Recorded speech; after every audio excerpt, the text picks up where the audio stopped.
बच्चा अभी हम स्टार्ट कर रहे हैं चैप्टर नंबर 2 जिसमें है डेप्रिसिएशन अकाउंट। तो ये समझ लो ये चैप्टर बहुत ही इंपॉर्टेंट, शांति से स्टेप बाय स्टेप हम शुरू करेंगे। उससे पहले थोड़ा आइडिया देता हूं, अदरवाइज मैंने पीछे जो लिखा है वो आज नई मेथड शुरू भी कर देंगे, लेकिन थोड़ा आइडिया तो होना चाहिए, हर एक चैप्टर का बैकग्राउंड क्लियर होना चाहिए। तो आप बोलोगे सर ये डेप्रिसिएशन होता क्या है? एक आसान शब्दों में मैं बताऊं तो सिंपल आप बोल सकते हो कि सपोज बच्चा आपने एक मशीनरी ली या प्लांट लिया, तो ये प्लांट की लाइफ होती है, प्लांट की लाइफ होती है। उसके बाद प्लांट इतना इफेक्टिव नहीं होता, अदरवाइज उस पर थोड़ा खर्चा करवाना पड़ेगा, अदरवाइज आप बोलोगे सर उसको फेंक देना पड़ेगा। क्यों? पहला रीजन है sir passage of time. Passage of time मतलब आप बोलोगे सर टाइम के हिसाब से क्या होगा, वो पुराना होता जाएगा। तो ऐसे आपने समझ लो प्लांट लेके आए और आप बोलोगे सर हमने यूज भी नहीं किया एक दिन, तो 5 साल के बाद फेंक देना पड़ेगा। तो सिंपल बात है बच्चा, फेंकना इसलिए पड़ेगा क्योंकि वो पड़े पड़े भी बिगड़ जाएगा, वो भी एक होता है। दूसरा पॉइंट बोलोगे सर आप डिटोरिएशन होगा, क्योंकि जैसे जैसे प्लांट यूज होता जाएगा, समझ लो उसका फर्स्ट ईयर जब वो आप एक आसान शब्दों में बोलो तो आप बोलोगे सर हमने एक नई एक्टिवा ली है आपके लिए, घर में आपके लिए एक एक्टिवा लिया हुआ है, तो आप बोलोगे सर फर्स्ट ईयर से सेकंड ईयर में थोड़ा फर्क हुआ, थर्ड ईयर से फोर्थ ईयर में थोड़ा उसकी क्वालिटी में फर्क हुआ, एवरेज कम हो जाएगी, स्पीड में फर्क आएगा। तो ये नॉर्मल बात है कि इसमें कैसे होगा, डिटोरिएशन होगा। तो आप बोलोगे सर ये जो असेट पे होगा तो हम क्या करेंगे, थोड़ी थोड़ी अमाउंट साइड में रखते जाएंगे, जिसके बाद 5 साल के बाद आप फिर से वो असेट परचेस कर पाओ। तो आप बोलोगे सर आपका कहने का मतलब वो है कि डेप्रिसिएशन ऐसा है कि हम थोड़ी थोड़ी अमाउंट साइड में कर रहे हैं। तो आप बोलोगे सर ये जो आप करोगे इससे क्या होगा, इन फ्यूचर आप फिर से वो असेट 5 साल के बाद ले पाओगे। अभी आप बोलोगे सर इसकी एक डेफिनेशन पढ़ते हैं, एक्चुअली पेज नंबर है 26, और जिनके पास टेक्स्ट बुक नहीं है तो उनके लिए वो देख सकते हैं। अभी समझ लो यहाँ पे 2 डेफिनेशन है, मैं लिख रहा हूं सेकंड वाली। Depreciation may be defined as a measure of execution of the effective life of asset due to cause during the given period।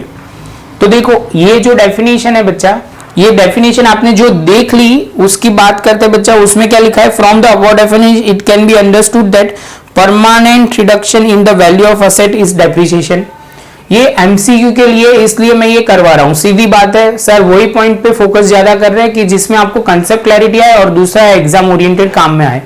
दूसरा आएगा बच्चा at the end of certain year asset become useless for the determine the specific use of object.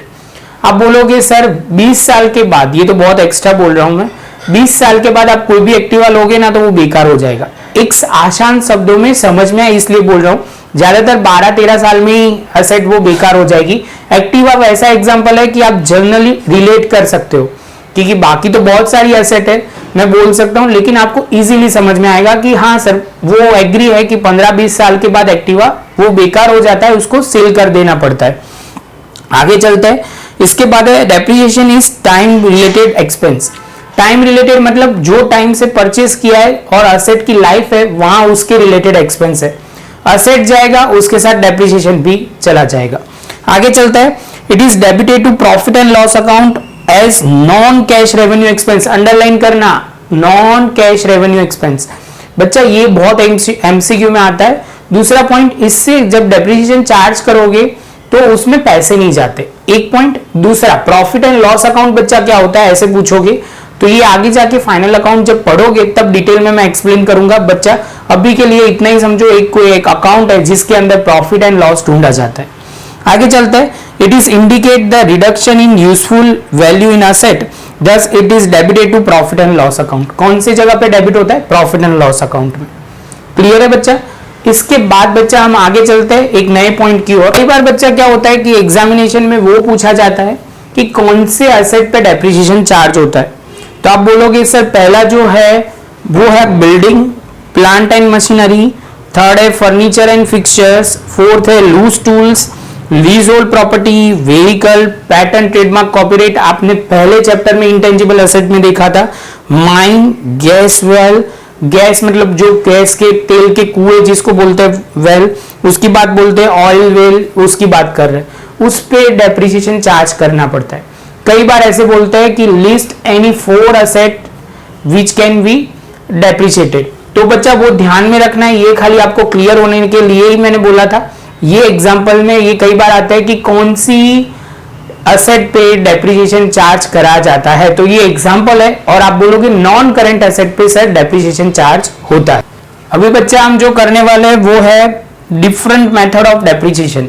कई बार बोलते हैं कि give any 4 name of depreciation, तो बच्चे को पता ही नहीं होता क्योंकि बच्चे ने 2 ही मेथड पे फोकस किया होता है, स्ट्रेट लाइन और रिड्यूसिंग बैलेंस मेथड। तो बच्चे ये लिखा होगा तो आपको आगे जाके काम में आएगा। पहली है फिक्स इंस्टॉलमेंट और स्ट्रेट लाइन मेथड, दूसरी है रिडक्शन मेथड और return down value method, third जो है एन्युइटी मेथड, फोर्थ जो है depreciation fund and sinking fund method, fourth है insurance policy method, revaluation method, compound interest method, depletion method, mileage method, machine hour rate method. Clear है बच्चा? आप बोलोगे sir हमारे कोर्स में तो 2 ही है, तो वही हम फोकस करेंगे। ये मेथड के नाम आपको एटलीस्ट 3 से 4 याद रहने चाहिए। याद रहेगा बच्चा? चलो तो ये पॉइंट भी खत्म। अभी बच्चा हम एक स्टेज आगे चलते हैं। अभी वही पेज पे आगे वो दिया हुआ है फिक्स इंस्टॉलमेंट मेथड और स्ट्रेट लाइन मेथड, जो हम शुरू करने वाले हैं, जिसमें पहला दिया हुआ है बच्चा this is very simple and widely use method. ये बहुत ही सिंपल मेथड है और वाइडली यूज होता है। Under this method the annual amount of depreciation remain identical. बच्चा ये आपको दिख रहा है ना यहाँ पे, वो आपको ध्यान से पढ़ना है। वो graph of depreciation of each year remain horizontal line, thus the method of is known as a fixed installment method और straight line method। बाहर से थोड़ा डिस्टर्बेंस आ रहा है बच्चा, लेकिन सर कुछ कर नहीं सकते इसमें। चलो तो आप बोलोगे सर ये स्ट्रेट लाइन मेथड जो है उसके अंदर जो ग्राफ बोला जाता है वो हॉरिजॉन्टल होता है। ये ऐसे एमसीक्यू में आता है, आपने पढ़ा ही नहीं होगा तो प्रॉब्लम होगा, तो ये ध्यान में रखना। इसमें क्या होता है कि ये मेथड जो डेप्रिसिएशन की हम करते हैं, इस मेथड में हर बार डेप्रिसिएशन जो होगा वो ऑलवेज सेम रहेगा। तो बच्चा सबसे पहले आपको हेडिंग लगाना है फिक्स इंस्टॉलमेंट मेथड और डेप्रिसिएशन लाइन मेथड। क्लियर है बच्चा? इसमें बच्चा आप बोलोगे सर यहाँ पे जो है D is equal to C minus S upon N, तो आप बोलोगे सर ये तो आपने कुछ नया बोल दिया, इसमें क्या होता है इसके सिंबल लिखवा दो बच्चा। आप बोलोगे सर वो सिंबल तो लिखवा दो, तो सिंबल की मीनिंग लिखवा देते हैं बच्चा। सबसे पहले आप बोलोगे यहाँ पे आपको देखने को मिलेगा 1 2 दोनों कवर करेंगे हम, यहाँ पे आपको दिखेगा। तो आप बोलोगे सर यहाँ पे जो दिया हुआ है, तो आप बोलोगे C जो है cost of asset, S mean scrap value. बेचने जाओगे जब असेट 5 साल के बाद, उसकी वैल्यू क्या आएगी वो लिखेंगे। डिवाइड बाय n मतलब नंबर ऑफ ईयर्स होगा। नंबर ऑफ ईयर्स असेट को परचेज करके आप बोलोगे सर नंबर ऑफ ईयर्स इसकी असेट की लाइफ क्या होगी वो लिखा जाएगा। इसके बाद आप बोलोगे व्हेन रेट इज गिवन, तो रेट दिया होगा, तो आप बोलोगे सर सिंपली आपको क्या करना है, तो यहाँ पे simply C into R upon 100। C क्या होगा, तो आप बोलोगे सर C जो है वो कॉस्ट है, रेट ऑफ डेप्रिसिएशन सब में दिया होगा, डिवाइड बाय 100। तो आप बोलोगे सर ये भी समझ में आ गया। तो बच्चा एक और आगे चलते हैं, तो आप बोलोगे सर यहाँ पे कभी भी ऐसा भी क्वेश्चन होता है कि डेप्रिसिएशन रेट फाइंड आउट करो। रेट ऑफ डेप्रिसिएशन ढूंढना हो तो बहुत ही सिंपल होता है, जिसमें rate of depreciation is equal to depreciation upon cost into 100। Depreciation upon cost into 100। इसके साथ बच्चा हमारा ये पूरा पॉइंट खत्म, ये हो गया हमारा पूरा सम। तो आपको ये क्लियर करना है। अभी हम जनरल एंट्री की ओर आगे बढ़ेंगे। अच्छा यहाँ पे जो दिया हुआ है वो आप बोलोगे सर यहाँ पे क्या दिया हुआ है, तो आप बोलोगे सर यहाँ पे जो इंफॉर्मेशन है, सबसे पहले आप बोलोगे ये जनरल एंट्री का फॉर्मेट है, तो उसके अंदर क्या दिया हुआ है, when the asset is purchase. अभी आप बोलोगे सर असेट मतलब कौन सी असेट, नॉन करंट असेट जो 1 साल से ज्यादा चलने वाली है, या अदर वर्ड में ऐसे बोल सकते हैं 12 महीना से ज्यादा चलने वाली है। उसमें आप क्या करोगे बच्चा, तो आपको वो ध्यान में रखना है बच्चा। यहाँ पे लिखा हुआ है asset account debit, bank account credit and cash and bank लिखा हुआ है। बाजू में जो वर्ड लिखा हुआ है वो कॉस्ट प्राइस लिखा हुआ है, और दूसरा जो यहाँ पे हम लिखेंगे purchase price and expense paid. Suppose मैं आपको एग्जांपल दे देता हूं, मैं एक बिल्डिंग परचेज करूंगा और उसके जो पेपर वर्क और ये दस्तावेज वर्ड यूज होता है उसको मिला के जो खर्चा होगा उसको हम टोटल कॉस्ट में कंसिडर करेंगे। अभी आप बोलोगे सर आप मशीन परचेस कर रहे हो, मशीन परचेस करोगे तो मशीन का खर्चा प्लस इंस्टॉलेशन का खर्चा प्लस उसके लाने का खर्चा सब कुछ ऐड करके हम कैश बैंक में डालेंगे और टोटल असेट आएगी। कई बच्चों को कॉस्ट ऑफ असेट ढूंढने में भी दिक्कत आती है, रीजन क्या है कि कंसेप्ट क्लियर नहीं है। तो ये जो बोल रहा हूं वो थोड़ा लिख देना, अदरवाइज प्रैक्टिकल सब में फिर से बोलूंगा। ये हुआ असेट परचेज की बारी। ईयर एंडिंग आया, देखो लिखा हुआ है recording of depreciation at the end of the accounting year. जो भी आप अकाउंटिंग ईयर में खड़े हो उसका अकाउंटिंग ईयर का एंड बोला गया है। तो आप बोलोगे sir depreciation account debit to asset account, depreciation account debit to asset account. आप बोलोगे सर ये एंट्री अभी के लेवल पे बच्चा आपको याद ही रखनी पड़ेगी, तब जाके आपको क्लैरिटी आएगी। जैसे मैं हर बार का डायलॉग है 1 के बाद 2 आता है, कोई लॉजिक है इसमें? तो आप बोलोगे नहीं सर इसमें लॉजिक नहीं है, सिंपल याद रखनी है। लॉजिक में इसमें करवा सकता हूं, जैसे समझ लो असेट की वैल्यू कम हो रही है इसलिए डेप्रिसिएशन चार्ज किया। लेकिन बच्चा कई बार क्या होता है कि बेसिक एंट्री क्लियर हो जाए ना तो कितना भी बड़ा सम ना हो आप आराम से सॉल्व कर सकते हो। तो वो एंट्री आपको क्लियर होनी चाहिए, मैं आपसे वो एक्सपेक्ट कर रहा हूं और कुछ नहीं। जितना आप प्रॉपर लिखोगे उतना आपको क्लैरिटी आएगी। तो आप बोलोगे डेप्रिसिएशन अकाउंट डेबिट और क्रेडिट क्या करोगे, असेट अकाउंट क्रेडिट कर दोगे। इसके बाद आप बोलोगे सर ये डेप्रिसिएशन है उसको क्लोज करके हम ट्रांसफर करेंगे किस में, प्रॉफिट एंड लॉस अकाउंट में। तो आप बोलोगे sir entry for closing down the depreciation account and transfer to profit and loss account, जिसमें लिखा हुआ है profit and loss account debit and depreciation account credit. तो आप बोलोगे सर सिंपल बात है, ये जो पॉइंट है इसके अंदर स्पेसिफाई बोल दिया है कि ये जो अकाउंट है वो आपको क्या करना है, तो ये प्रॉफिट एंड लॉस अकाउंट में डेबिट करना है और डेप्रिसिएशन अकाउंट में क्रेडिट करना है। इसके साथ बच्चा हमारा ये जो पॉइंट है ये आपका फर्स्ट ईयर का खत्म हुआ। आप देखोगे तो पीछे मतलब आपके तो सामने ही है, यहाँ पे लिखा हुआ है सेकेंड ईयर, मतलब सेकेंड ईयर थर्ड ईयर जब तक आप असेट सोल्ड नहीं करते तब ये असेट की एंट्री क्या होगी। तो हर साल तो आप परचेस करोगे नहीं बच्चा, तो आप बोलोगे सर सेकेंड और थर्ड ईयर या फोर्थ ईयर या फिफ्थ ईयर उसमें 2 ही एंट्री रिपीट होगी। कौन सी वाली, तो देखो अभी सामने recording of depreciation, depreciation account debit और असेट अकाउंट क्रेडिट हो जाएगा। सेकंड में लिखा है entry for closing down the depreciation account and transfer to profit and loss account, तो profit and loss account debit and credit क्या होगा, depreciation account. तो बच्चा ये आपको याद रखना है, ये पॉइंट बहुत ही इंपॉर्टेंट है, इसमें आपको क्लैरिटी नहीं आई तो आपको आगे जाके प्रॉब्लम आएगा। तो बच्चा ये प्रॉपर देख लेना। इसके बाद एक और इंपॉर्टेंट पॉइंट हम डिस्कस कर सकते हैं जो है बहुत ही इंपॉर्टेंट, ईयर के रिलेटेड ट्रांजैक्शन। देख लो अभी यहां से आपको डेट के साथ डील करना है, डेट जितनी प्रॉपर आप मेंटेन करोगे समझोगे तो क्लियर होगा। तो आप बोलोगे सर यहाँ पे समझ लो, सपोज हमारा ईयर स्टार्टिंग है 1/1/2000, ले लो अभी हम लेते हैं 1/1/2019। इसके एक दिन पहले ऑलवेज हमारा ऐसे बोल सकते हैं कि हमारा जैसे ये मंथ है 12 मंथ होता है, लॉजिकल 12 मंथ हमारा अकाउंटिंग पीरियड होता है, तो हमारा खत्म होगा लॉजिकली ऐसे याद टू 31/12/2019। समझ में आ रहा है?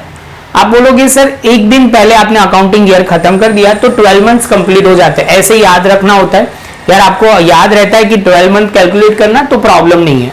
दूसरा बच्चा इंपॉर्टेंट पॉइंट दूसरे साल क्या आएगा, तो आप बोलोगे सर 1/1/2020, तो ईयर एंडिंग होगा 31/12/2020।